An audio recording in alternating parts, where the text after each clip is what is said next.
much appreciated. Thank you, Evan. Carl, you can stay there and invite, I think it's Anthony who's coming up to join you. And we're going to hear from the Riverlution Tiny House Village Society. Kia ora koutou, obviously I'm Kyle and this is Anthony. Kia ora koutou. Today we're speaking on behalf of the Riverlution Tiny House Village Society. To give you all a bit of background on who we are the Riverlution Tiny House Village Society, and we are currently negotiating a 5-year transitional lease in the residential red zone to trial an intentional tiny house community of 13 homes on wheels. Our vision is to showcase an innovative approach to affordable, low-impact, sustainable living on margins of land which are no longer suitable for permanent housing. Our goal is to create a village framework in terms of infrastructure, governance and overarching guiding principles such as biodiversity, community engagement, sustainability and kaitiaki-tanga strategies, which will all be open source and can be mirrored across New Zealand to help ease some of the pressures which we're currently facing from the enormous housing crisis.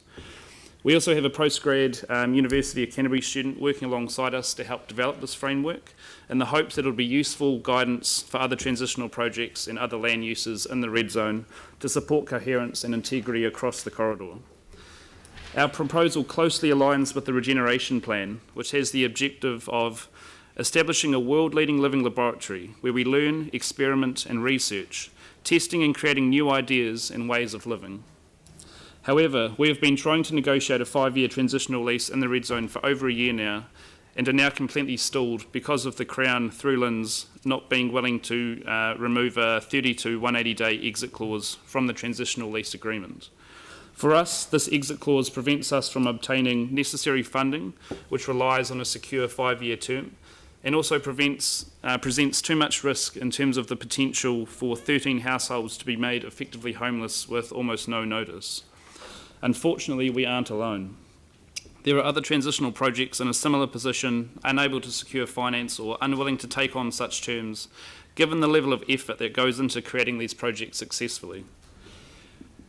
We therefore endorse the global settlement focus on regeneration momentum, and with frustrations growing within our community, the hope is that the global settlement will provide the breakthrough proposals like ours need. We do, however, have concerns that even with the global settlement, there is likely at least a 6-month delay until any transitional progress will be made, with the potential for this to blow out to even a much longer period. Now that there is some clarity on the way forward as provided by this settlement, we request that Council ask the Crown to relax these exit clause lease conditions so projects like ours can get off the ground sooner rather than later. Overall, we endorse the Global Settlement Agreement and would like to congratulate Council negotiators for their hard work to get it to the stage, given a very tough situation. It is not perfect, as we all know, but progress and security about the future is what we desperately need. Our concern, like many others have shared, is in regards to the red zone, is that it remains in single ownership, with only lease options available for the land in future rather than purchase options. Protections need to be put in place now to ensure that in 20 years' time the land isn't divided up and sold to the highest bidder, but maintained under the single ownership.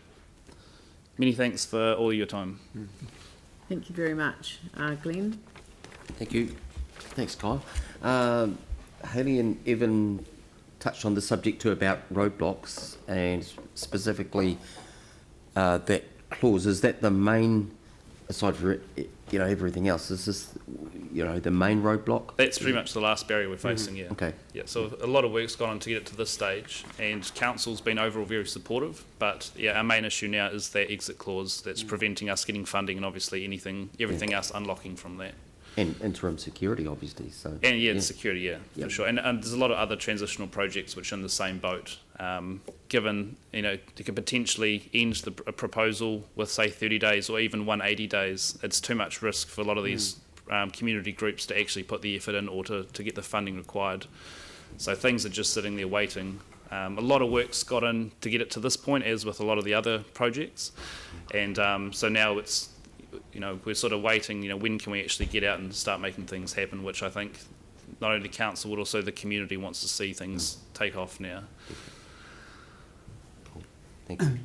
I think from my perspective, as a prospective resident of the area, I like to just sort of reiterate what Evan was saying, was that the longer that this gets left, the longer the custodians of this area is going to deteriorate, and already that has shown up. And of course that means more of a burden onto the council as far as maintenance, and we believe that as an asset, the tiny house community, which has got a great cross-section of people who are wanting to reside there already, from young right through to people like myself, newly retired, it's going to be a great asset for the Riverlution area as well as for Avery House and the whole community socially.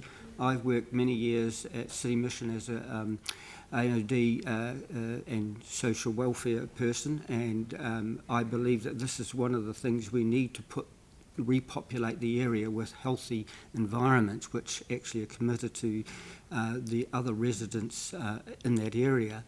And also the whole belief of linking in with Taha Māori welfare and the welfare of the community. So as a prospective person, my wife and I, we feel that this is a golden opportunity as a laboratory, and to prove that this can be done. It may not suit everybody, but certainly there's many aspects of society which are looking for an alternative way of living comfortably and also contributing back into the community and not isolating into some sort of like little village out in the wop-wops. I mean, we believe that the community should be diverse, and this is a great opportunity. Aaron, Kieran? Yeah, so just if you could give us a brief example of how you see the business model working best for you guys, like going forward, if that's like what you see the land leases looking like, or potential, or you're looking to purchase a patch as a collective, and if not, why not do that elsewhere where there's just not so many problems, like buy a block, put in the units, grow a whole lot of edible gardens, live the dream.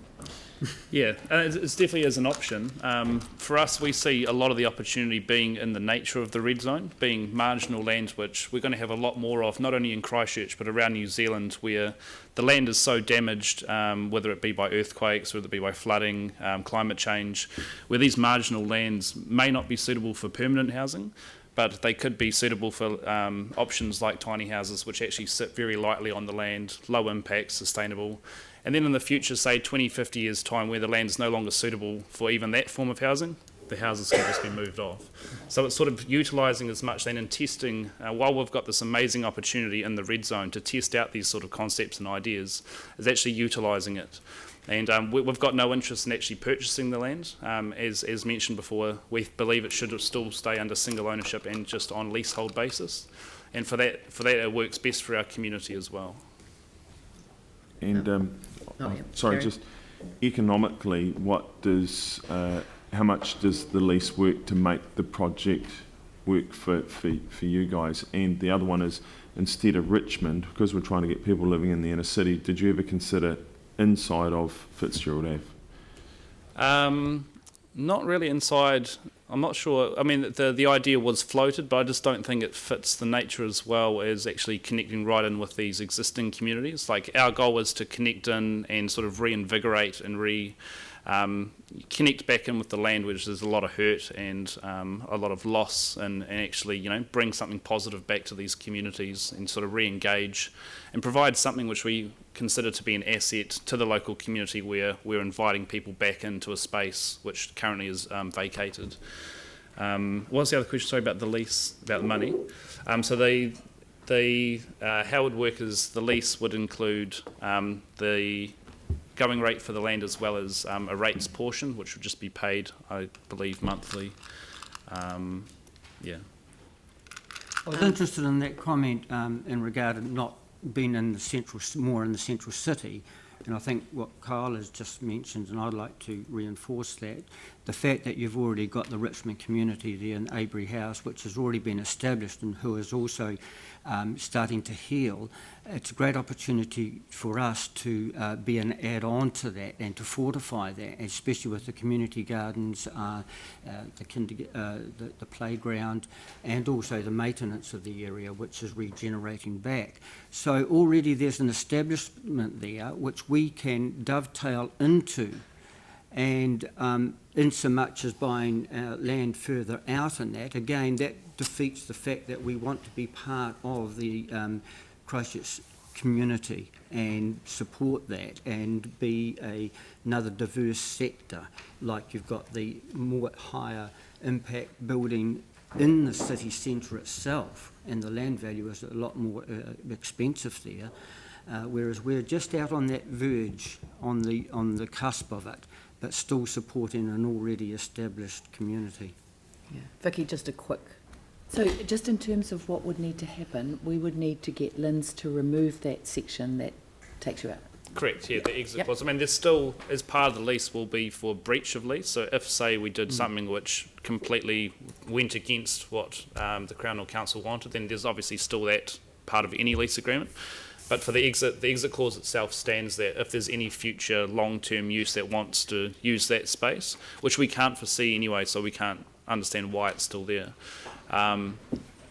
That's pretty much the only thing which would be removed here. So we're just asking that that gets negotiated with Lynn's almost as soon as possible so that these things can start getting underway.